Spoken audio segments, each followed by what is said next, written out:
Andrew Scott joins us now. There's so much to talk about, Andrew. I don't even know where to begin. But we will start with Steel Country. Yeah. New movie. It's out on April 19th. Your character that we just saw there, Donnie Devlin. Tell us a bit about the story.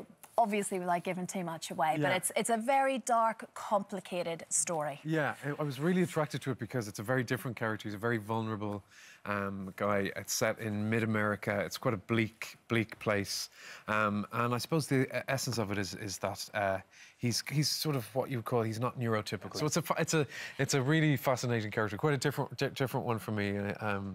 We bought all our clothes for $5 in mid-America. We shot it in Georgia. It was a bleak time, but it really helped with the character. He was a bin man. Yes, yes, exactly. Yeah, so very glamorous. Well, like you say, it is. It's really interesting watch, and it is so great to see you in these different roles. And I think it's almost like you make a conscious decision to have an eclectic mix of characters in your life. Yeah. Is that something that you really think about? I think around the time when we were filming it, I think maybe Spectre or something had just come out, the James Bond film, and I started acting when I was a kid, and I've always just enjoyed the sort of playfulness of it, to play as many different things as possible. So this is definitely very different. I wanted to get away from villains, so with this and Fleabag and all the theatre stuff. So try to mix it up a bit. Yeah, I don't blame you at all. Well, Fleabag. It's been amazing. It's been absolutely incredible. Yeah. Really, I don't think we I knew it was going to be.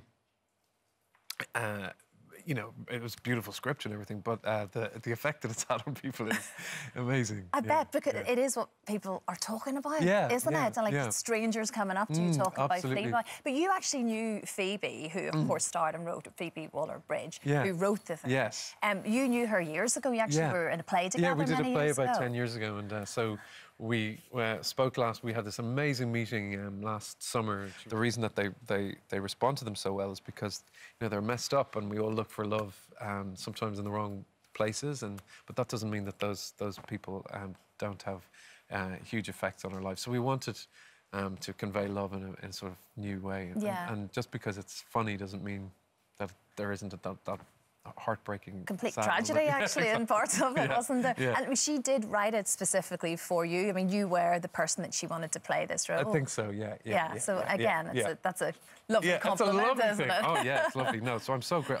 I absolutely adore Phoebe. She's just incredibly gifted and playful, and she's just got this really, people have been calling it that it's this great feminist piece, which of course it is, but it's so full of humanity, and there's so many different kind of relationships represented. The sister relationship in it is so beautiful, and the father and son, and as well as the love story. So no, it's incredible. Yeah, it's been a great time. And you just talk about acting when you were younger, and a little boy. I mean, and you quite openly say that you were very shy little boy, and actually acting managed to help, create this sort of character that allowed you to live the life you wanted to live almost on stage. It was a bit of a saving grace, I suppose. Yeah, I used to go to these drama classes when I was a kid, and I was like shaking going in, and then just something happened. I had a little sort of lisp when I was a kid. I sort of had quite a strong lisp, and it really helped with that. And so I think drama is a really good thing for kids to do, even if they don't become professional actors. I think just even to learn how to get up in front of strangers, if you have to make a presentation at work or something in the office. Absolutely. But any little kid watching you and saying that now, you've no idea the impact that can have on a little child that feels the same way, Yeah, because you don't necessarily have to be extroverted. You can be shy, and that can just, we've got a lot of stuff inside us. No, of course. Now, of course, talk about your BAFTA-winning performance, of course, in Sherlock. But you're going to be joining forces again with Benedict With Mr. Cumberbatch, yes. He's back alongside you. This is a really quite a deep... Yeah, it's a World War I film, Yes, very moving piece. Colin Firth's in there as well. Colin Firth and Richard Madden and Mark Strong. Amazing cast. Yeah, and Sam Mendes is directing it. It's called 1917. This is huge, really, isn't it? It's going to be a really extraordinary film, and with this brilliant cast, and it'll be incredibly moving, and it's very personal to Sam Mendes, who I worked with. We did Spectre together, and we worked together in the theatre. So so we're mixing it all up at the moment. Aren't you just? And that's out later on. Yeah, it's actually out on Christmas Day. Yeah, we're filming it at the moment. Yes, and theatre's still a big love of yours. Theatre, and that's... I'm doing a play at the sorry, sell. I'm doing a play at the Old Vic called Present Laughter from June to August. No carriage, so it's very, very funny. Yeah, so it's to kind of keep things.